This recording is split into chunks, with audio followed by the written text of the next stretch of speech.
अच्छा, ऐसा धोखा हमारे साथ किया, भोगोगे तुम।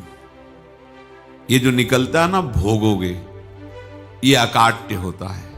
क्योंकि किसी का भी हृदय, मान लो किसी भी जीव जंतु को आप कष्ट दें और उसका हृदय आह भर जाए, तो वो आह वज्र की लेखे तुम्हें भोगना पड़ेगा। वो आह किसी की ना लेना जिंदगी। कोई ऐसा कोई आह भर करके कह दिया तुम समर्थ हो, हम तो कुछ कर नहीं सकते, और अंदर से दुखी, फिर तुम्हारी सामर्थ्य काम नहीं करेगी, मिट्टी में मिला देगी। ऐसा नहीं कि आप जो कर रहे हैं कोई देख नहीं रहा, कोई हिसाब किताब नहीं, जो कर रहे हैं अवश्य में भोक्तव्यम। बहुत सावधान। जीव स्वयं नित्य निरंतर कर्मों के जाल को रच रहा है और अपने आप को बांध रहा है। आपको मुक्त होना है, बंधना नहीं है। जीव का जन्म कर्मों के अनुबंध से होता है, कर्मों के बंधन से होता है, और उसको अपना ऋण चुकाना होता है।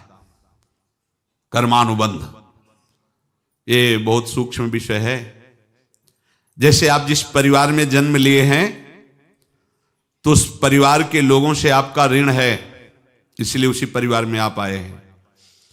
और ऋणानुबंध उसको बिना चुकाए या बिना वसूल किए आप वहां से जाएंगे नहीं। आपको लेना है तो वसूल करना है, और देना है तो चुकाना है।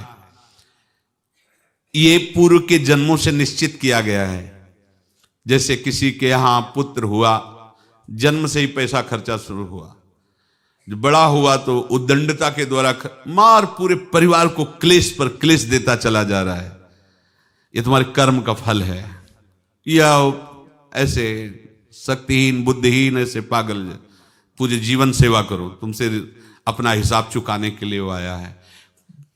अब परिवार के जो सदस्य जुड़े आके, मतलब पत्नी आते ही पूरी हृदय में आनंद, परिवार में आनंद, और जीवन भर वो आनंद ही सुख देने के लिए उसका जन्म हुआ। वो अपना ऋणानुबंध मुक्त, और आते ही भयंकर क्लेश खड़ा कर दिया, बीच में दीवाल और झगड़ा वैसा, फिर अतरे दिन मारपीट शुरू, कलह अशांति, पूरा जीवन नरक हिसाब करने आए।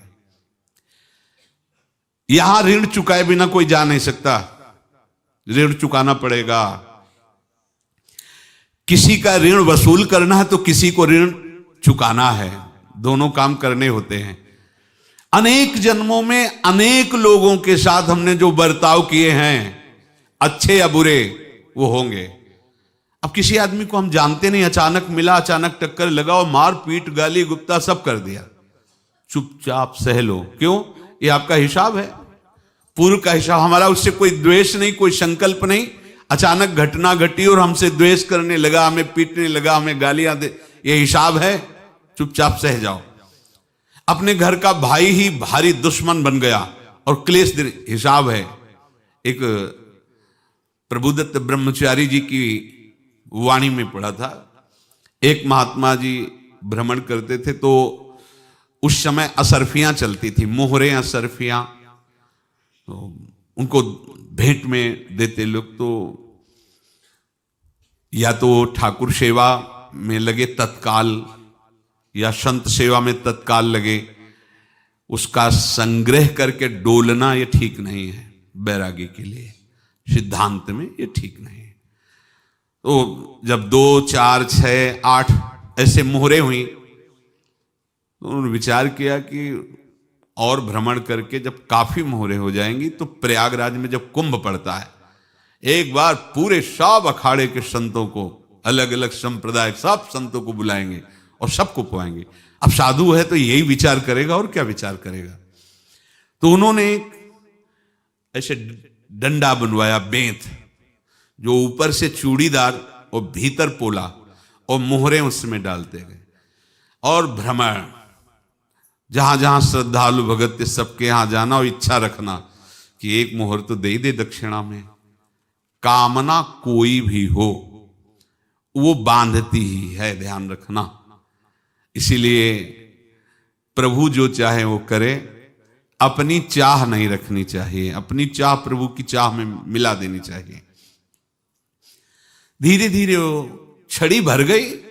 भ्रमण करने वाले महात्मा चूड़ी लगाई, इंतजार करते रहे। जब प्रयाग का कुंभ पड़ा तो चले। तो रास्ते में एक गांव में पूछा जाता है, जैसे कहीं रुको कि कोई श्रद्धालु ऐसा है जो संत सेवी है। तो कुछ लोगों ने बताया हाँ एक परिवार है बहुत संत सेवी है और